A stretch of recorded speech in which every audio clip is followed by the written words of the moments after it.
It's Friday, which means the week is nearly over, but it's also time for a mailbag coming up.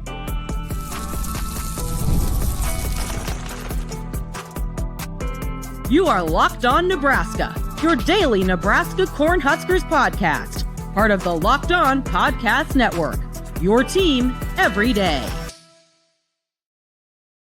Good morning, and thanks for making Locked On Nebraska your first listen every day. We're free and available wherever you get your podcasts and on YouTube, part of the Locked On Podcast Network, your team every day. And today's episode is brought to you by Amazon Fire TV Stick 4K. Turn any TV into an Xbox. No console needed. Head to Amazon.com/Fire TV Locked On to learn more. All right. Good morning. Welcome in to this Friday episode of the Locked On Nebraska podcast. I am Mitch Sherman of The Athletic. Connor Happer of 1620 The Zone is right here with me as always. We are going to get into a mailbag. First, good weekend on tap. Big weekend of sports. Any big plans for you, Connor? Big baseball weekend. Just be spending the entire weekend at the park. Last night, I on my last swing of the night in slow pitch softball, it didn't come out very well. I get hurt. Yeah, got a little oblique deal going on right now. So we're gonna try and be on the mend while moving at the same time. It's one of the great things about.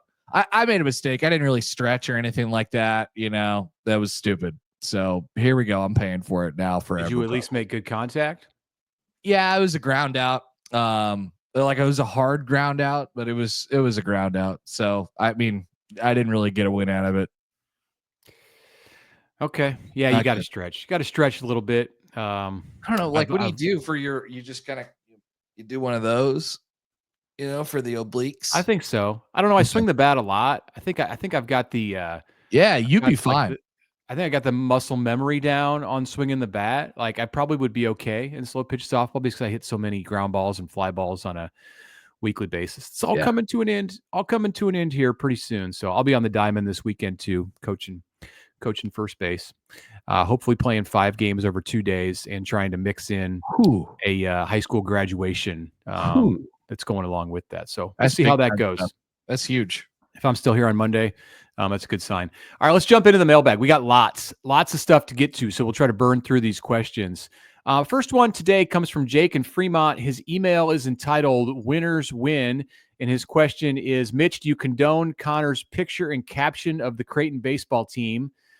This is from Tuesday night at Haymarket Park when Connor posted a picture of the Creighton baseball team taking a picture at Haymarket Park after the Jays beat Nebraska in dramatic fashion 8-7, win the season series, send out their head coach Ed Service as a winner in Lincoln. And then Connor, will you take a picture of Nebraska basketball next year if/when the Huskers defeat Creighton again?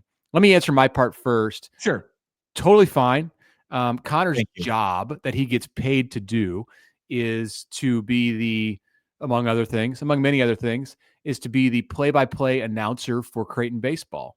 Did you do some color too? Yeah, you guys switch off probably. Yeah, John and I switch radio announcer for Creighton baseball.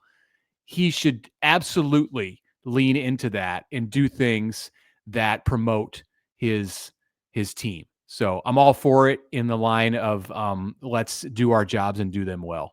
Thank you, Mitch. That's very nice. Yes, I think that about sums it up pretty well.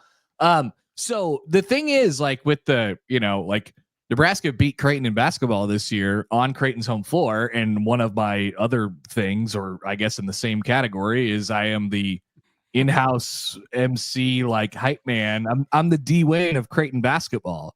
So like I had to sit there and eat it, this entire year. So this is how it works. It's a rivalry. It kind of goes up and down and up and down. And I was memed, and I didn't even do anything that night in late November this year. I was just screaming into the camera a bunch of times, and Creighton lost, and so you just have to kind of eat it. When you lose, you just have to eat it for a little while, and that's what I did then, and that's what people are having a little difficulty with doing right now, I think. It's all good. It's all good. It's generating a lot of interest and talk, at least on social media and for your radio show and for the last 2 Apparently. minutes on this podcast. So will you take a picture of the Nebraska basketball team if it beats Creighton? And you will not be on the mic. You maybe will be sitting at press row in a more neutral position if you are there at that game. I'd call that unlikely. I might take a picture. I don't know that I'll tweet it and say winners win again. That's probably reserved for the other team. Yeah, your employer there would probably not love it. So it'd be out of character at this point, right? You want to stay consistent. Okay, so we have a follow-up to this question. It wasn't meant as a follow-up, but it works very nicely from our friend Vince in Napa. He says, "Good morning, fellas. I continue to enjoy the show and keep up the good work. I'd like to air a general grievance. The majority of Husker fans, let's say 80%, are great ones and knowledgeable. However, the fans who criticize you two for finding fault in the program simply don't get it. Lack of recent success aside, part of being a media member is to look at the program objectively." I don't know if that's what you were doing Tuesday night, but I would even say that for for being a fan to a lesser extent. Be passionate, love your team, but talking about the program does not mean sitting around singing Kumbaya. Also, with it being openly known that athletes are getting paid, they need to be held to a higher standard. Take care, guys. So this is, I think, more in reference to our criticism of Nebraska and the way that it handled the running back position. Oh, yes. That's the latest thing we took some heat for. We dared to question or be skeptics along the subject of whether Nebraska was mishandling, suggesting even that Nebraska was mishandling its running back position by resting with just one experienced back and not being more aggressive in the portal this offseason. Thank you, Vince. I don't not losing sleep over the fans who take issue with us being critical or skeptical. That is you're absolutely correct. Part of our responsibility. Yeah, you gotta kind of just let it slide off sometimes. You don't have to be critical all the time. When it's good, it's good. When it's bad, it's bad. I do think Nebraska has been, they have warranted generally pretty positive. Well, I just think we do, and we also, it's there's no program around, and the media that covers Nebraska football covers Nebraska football first, and definitely not another college football program, right? So we kind of get in this bubble a little bit, and so I think it could be hard to maintain perspective, but when people do have that, it's good to say it out loud. It's this is not happening anywhere else. You know what I mean? One of those things. It isn't super healthy to just always buy the party line. Yeah. Really in whatever you do in life. Yeah. Okay. Next question from Jason in Ebensburg, Pennsylvania. He's in the shadow of Happy Valley. He lets us know. Pin. There's a pin. Yes. Longtime listener since day one. Good job. First time emailer. He wanted to go the old Jim Rome route of announcing that. My question, coming on the heels of Will Compton's speech, which former player would get you the most fired up giving a pregame speech? Between Will Compton and the Peter brothers, Carricker, Adam Carricker, those are some heavy hitters, but anyone else. So Will Compton gave a pregame speech before the Husker games, big event there on April 26th. And his people with the Bussin' podcast, they recorded it and then put it out on social media. Nebraska did not put that out and will not be putting that out probably anytime soon based on the content of it. But it was very real. It was very real, kind of stuff that you'll hear in the locker room, and probably a little bit less sterilized than what you'll hear from Matt Rhule when it gets promoted by Nebraska channels. I thought a little bit about this, and I'm going more recent. I enjoy your suggestions, Jason. Garrett Nelson, to me, I'd like to hear his pregame speech, and then I also want to add in Kenny Bell because we need an offensive person. All of these who have been mentioned are defensive guys. I think those two, I'd like to hear what they have to say in a locker room before a game. Garrett Nelson would be a pretty good guy for what I'm about to say. Like I always appreciate the guys, and Garrett was sort of like a rah guy, but he was a little bit more. Well, compared to the guys that were mentioned, maybe a little bit more reserved. I always like the guys who, it really, you could tell that they're usually pretty quiet, and all of a sudden, they decide it's time to step up and say something, like that's when it really drives the word home a little bit. So for sure, those like the Peter Brothers speeches are awesome, mostly because Nebraska was awesome during that period of time. And it wouldn't quite hold as true if Nebraska was 6-6 when Jason and Christian were playing. Right. It doesn't quite hit the same anymore. I think, for the record, and this is not a former player, Matt Rhule does a really good job with it. I mean, he's got a message. It's succinct, and he brings it back. It's a kind of a winding road, but he brings it back. Like he does a really, really good job with that. So I think he can keep his job for now doing the hype speeches. Compton kind of brought the house down, man. He had a great message. He said, "Do you guys know when I got drafted, or in what round I was drafted?" And they kind of looked around the room, and he immediately says, "I wasn't drafted." And then he went into his message to the team about how be ready and anybody can capitalize on their opportunity. So I liked it. It was cool. And it went along with the theme of the day, and that these backups were playing and they're working for opportunities. Let's take a break. We'll come back with a question about Kentucky's athletic department and what happened there recently, and how that could perhaps be a sign of things to come in college athletics. That is coming up next. Right now, though, a message from Amazon Fire TV. Did you know that your Fire TV is also an Xbox? I did not know this until recently. Turn any TV into your gaming and entertainment hub with Fire TV Stick 4K devices. There's no console required. Just grab your paired controller, subscribe, or sign into Xbox Game Pass Ultimate with EA Play included, and you are ready to play. You can dive into hundreds of premium titles from EA Sports College Football 25 to Call of Duty, Black Ops 6, and Avowed as easily as you stream your favorite shows. It's gaming made simple, and it's all there on your Fire TV.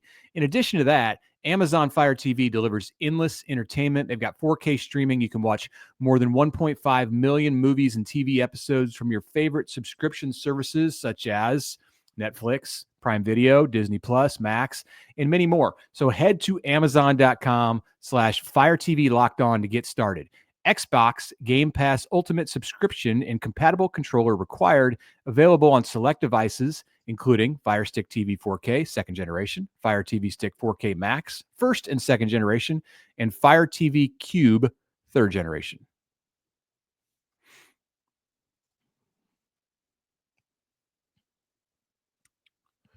All right, welcome back. Connor Happer, Mitch Sherman with you. Friday mailbag. Let's roll through some more questions. Shane, as Mitch mentioned before the break, love to hear your thoughts on Kentucky's athletic department moving to become an LLC. A lot of advantages. How long until others follow their lead?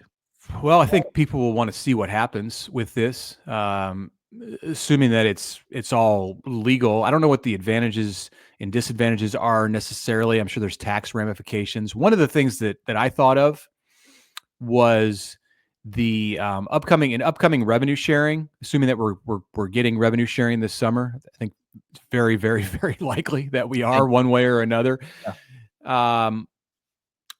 Salary information of coaches at public universities is required to be disclosed. Like we know what Matt Rhule and Pat Stewart and Dana Holgerson make. There's going to be a push from media and others to have player rev share earnings released. And it's possible that by making your athletic department an LLC, you could create an argument legally to shield that from view. Schools are not going to want to give that out. I think it's inevitable that a lot of it is going to get out, but to me, this is just like one obvious advantage immediately that this could present. I'm sure there are many others. They don't want to give it out because it would affect recruiting. Then you can match up everybody's numbers, team dynamics to each other, team dynamics, things like that. Yeah, absolutely. First thing I thought, I mean, there's been this kind of circling of this thing that we're calling private equity, around college athletics. And so I think that gets wheeled into the conversation a little bit as well. I don't love that idea, but there's a lot of athletic departments around the country that are looking to, keep with a place like Nebraska doesn't need that. They're good with the donations that they get, and how their athletic department runs and how much revenue it makes. Not that they don't need more money. Everyone always needs more money, always. But other athletic departments, Kentucky is one of them, that is just, they're going to have a harder time making that money to keep up with everybody else. Yeah, and I have no idea. You talk about private equity. I think like the idea of an athletic department being partially owned by like a venture capital firm or, another outside entity, like that's a slippery slope. That's kind of frightening. Yeah. All right, our friends. Gigi in Las Cruces. Here we go. Hi, Mitch and Connor. We love the show. Very informative with the transfer portal, NIL, potential roster limits, future rev sharing. From a global perspective, how has the recruiting process and player evaluation from years past changed to these new times and environment? Also, note, we think you both carry the show, no matter what the people who listen to Connor's radio show say. Waving back, Gigi. Thank you, Gigi. Absolutely. We're equally carried by the two co-hosts here. It's changed it a lot. Yeah. A lot would be the answer, I guess. I mean, I don't even know where you start. Right. You start with, I think, what Matt Rhule did this offseason and bringing in a full-time, full-service, full-fledged NFL-style general manager to run the program. And this used to be a job that could be handled by a recruiting coordinator or and I'm talking about, just the evaluation department. You have player personnel, coaches would most often be the ones who evaluated talent. And now college football programs have entire personnel departments and recruiting departments. So this is an offshoot of everything that you mentioned here, Gigi, and NIL, the portal, roster limits, rev share. It has turned college football into a light version of the NFL. Yeah. Also from a recruiting standpoint, I mean, I'm sure everyone has noticed this. Like, Nebraska can't afford to take as many players anymore. They used to routinely take 25 to 30 man classes every year. I mean, Nebraska only has a couple commits right now for the 2026 class, and they're only planning on, they can only take probably 12, 13, 14, 15 people. Ooh.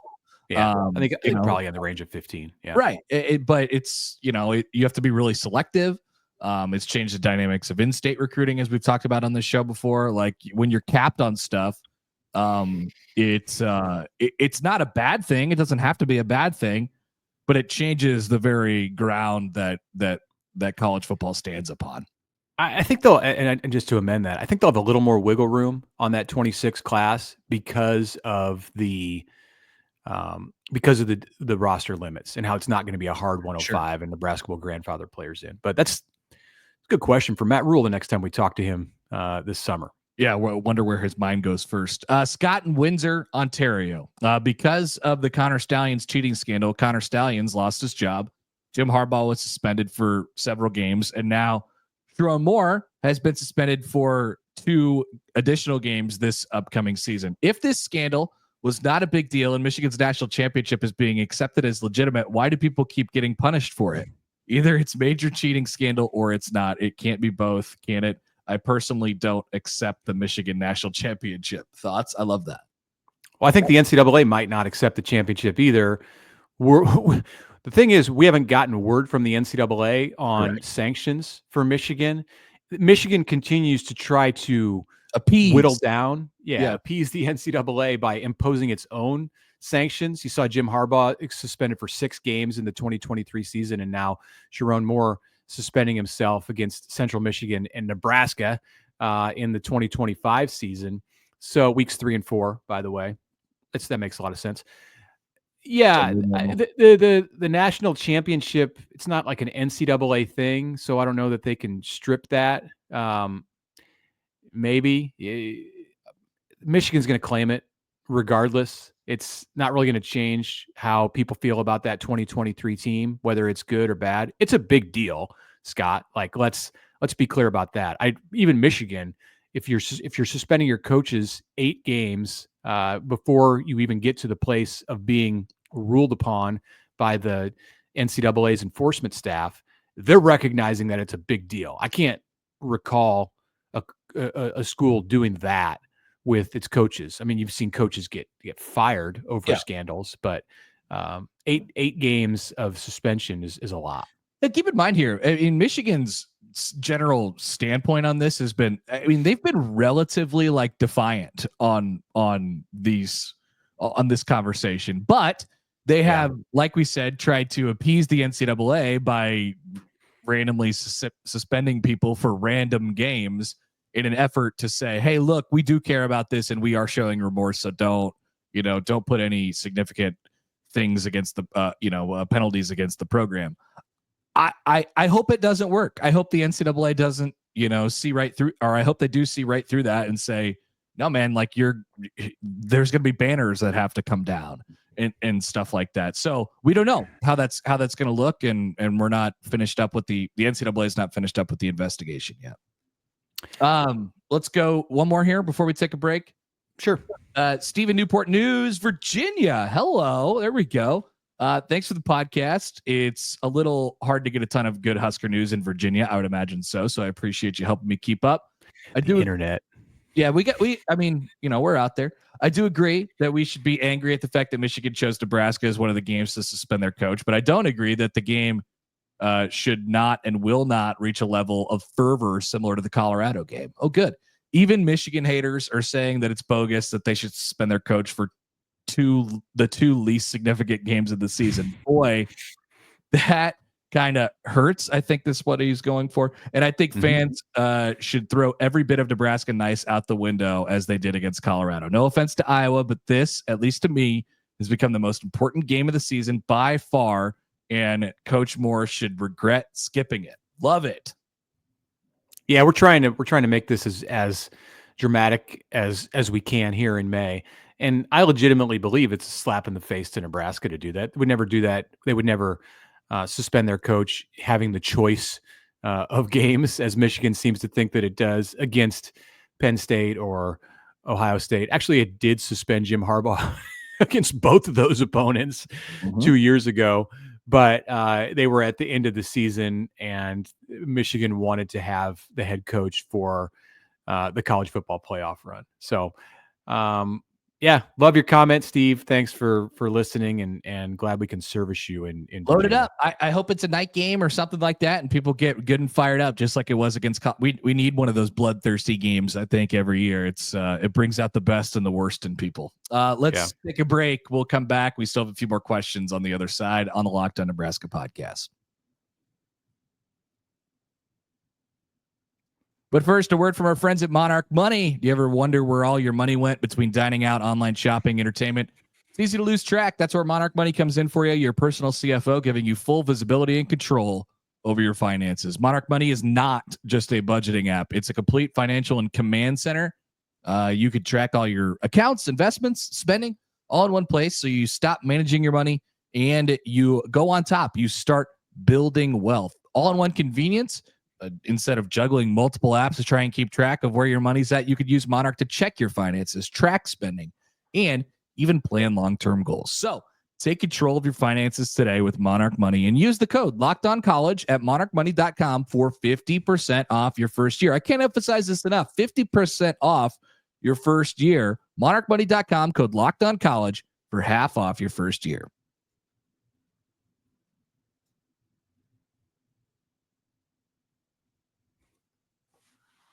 Okay, finishing up here, Locked On Nebraska podcast on a Friday mailbag show. Mitch Sherman, Connor Happer with you. We've got 6 questions left, so we'll hurry up and get to all of these from Chad in Derby, Kansas, home of Sherrone Moore.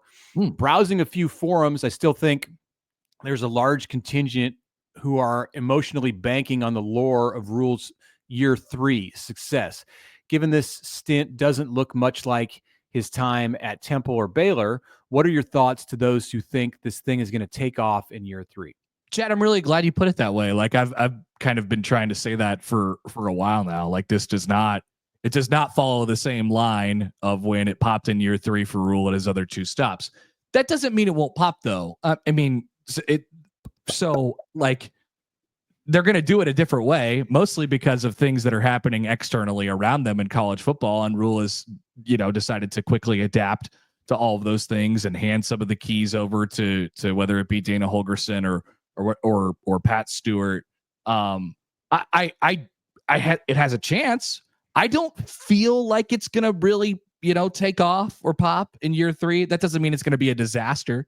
But it's certainly different from his other 2 and the other 2 stops. And I'm glad Chad said that. It's definitely much better than just going status quo and saying, hey, this worked for me in my previous 2 stops, so I'm not going to make the changes that might clearly need to be made based on what's happening around the program. Like if Rhule had gone into year 4 before he decided to change his OC or address special teams, just because he didn't need to do that at Temple and Baylor, that would have been a mistake. Let's go to Greg in Tulsa. Hey, fellas.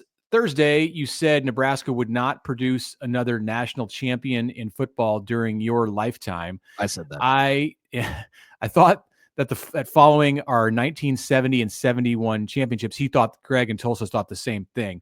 The difference between the 70s and 1994, Nebraska's next championship after the 70s, is extensive. Sure. Same amount of difference between the 94, it would actually be 97 being Nebraska's most recent, and 2025. So gird up your loins and make your way down to 72nd and Dodge to celebrate. I love it. That's great. I certainly hope that Nebraska wins the national championship this year, but I wouldn't consider it to be likely. And you might have to move the center of town back a little bit. It might be like 144th and Dodge at this point. I'm not sure. God, you can't get out in the intersection there. I don't think it needs to be. It's an overpass. We need to go somewhere where you can actually stand in the intersection and celebrate. Maybe like underneath the Dodge Expressway on 114th and Dodge. Like Miracle Hills. Yeah, there's an intersection there. Let's think about it. And when the championship looks imminent, we'll have an answer for you. Okay. From Thomas. Who is Lincoln born and raised, but now living in Waseca, Minnesota. Okay. Hey, fellas. Love the show. Keep the good stuff coming. Big props to you, Mitch, for your Husker games success. Not sure if he's being sarcastic. There's a laughing emoji, but 3 reasons for the email tonight. 1, feel your map needs a pin. All right. Waseca. Completely off topic question here.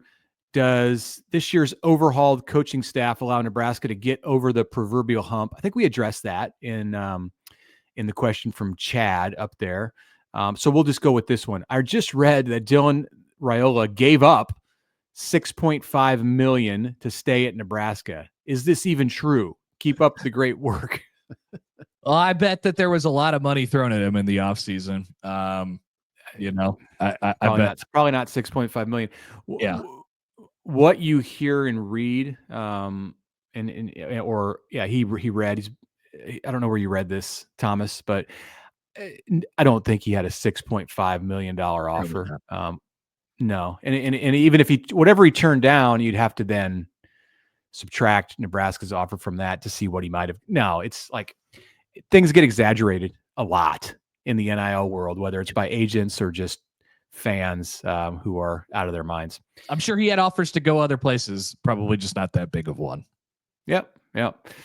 3. Let's go 3 more questions here from Mitch and GI. Given the inherent limitations of being a Big Ten baseball program, will Nebraska baseball ever be good again? Is an occasional regional as a 2 or 3 seed the best that Nebraska can hope for moving ahead? No, they can host a regional. That's not a crazy thing to say. I just don't know if they can consistently host regionals. So I think there's obviously a difference there. And with that being said, like they can be better than what they are right now, right? Yeah. Like you want to see them be the best for what they are before we talk about what the ceiling is. As simple as this, they can just play a lot better baseball. They can play a lot more clean, efficient, fundamental baseball. That's what I'd want to see first if I'm a cheering for that team.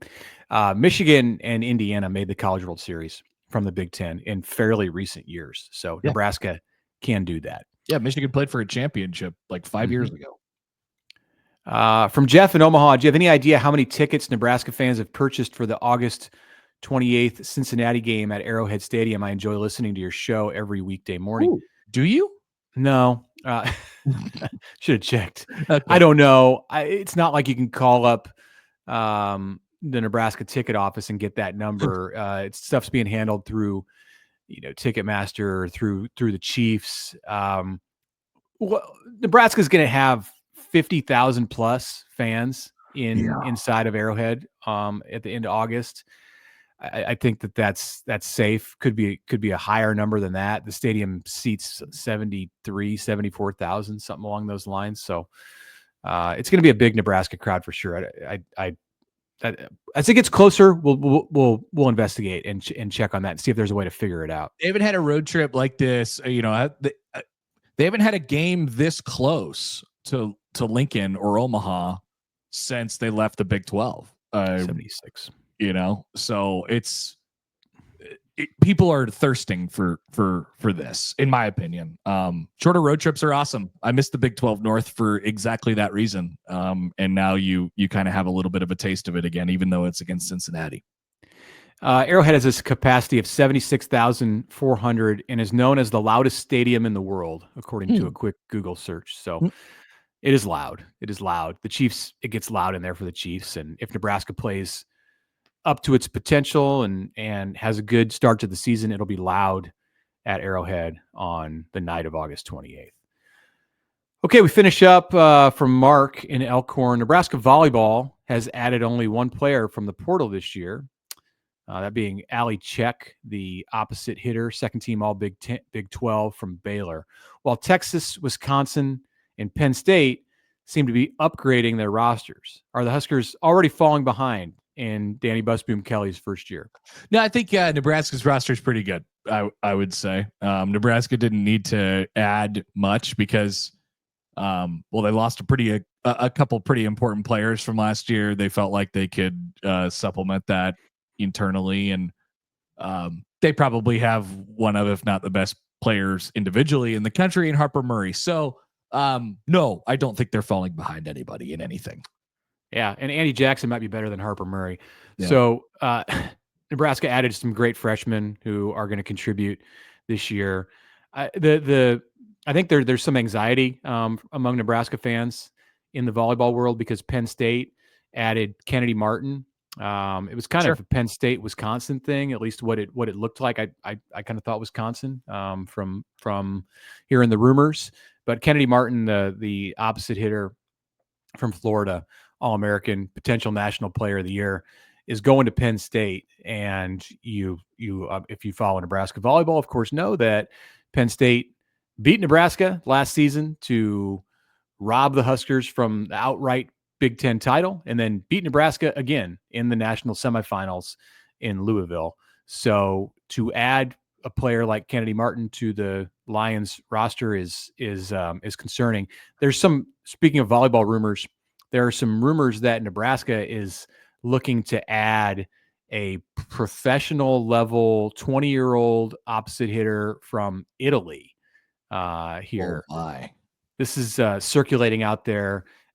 Even Terry Pettit, the former Nebraska coach, was weighing in on this on social media this week. So in more of like a fan role, he's not basing it off inside information, but that would be Nebraska. If so, that would be Nebraska's answer to the Kennedy Martin ad from Florida to Penn State. It's fascinating because I mean you've started to see a lot of this in college basketball where players will come from overseas who have dipped their toe in the water professionally.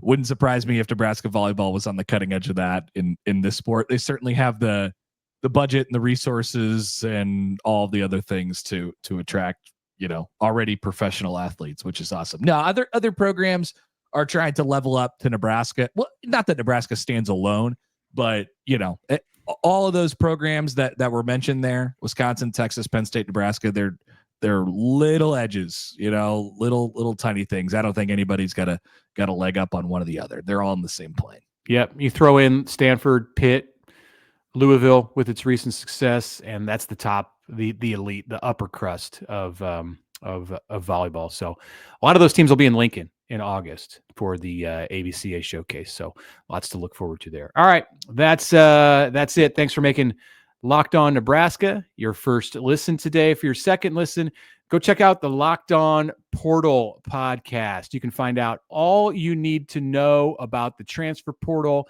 and what's going on as we get deeper and deeper into the college football offseason. Find the Locked On Portal Show on YouTube or wherever you listen to podcasts.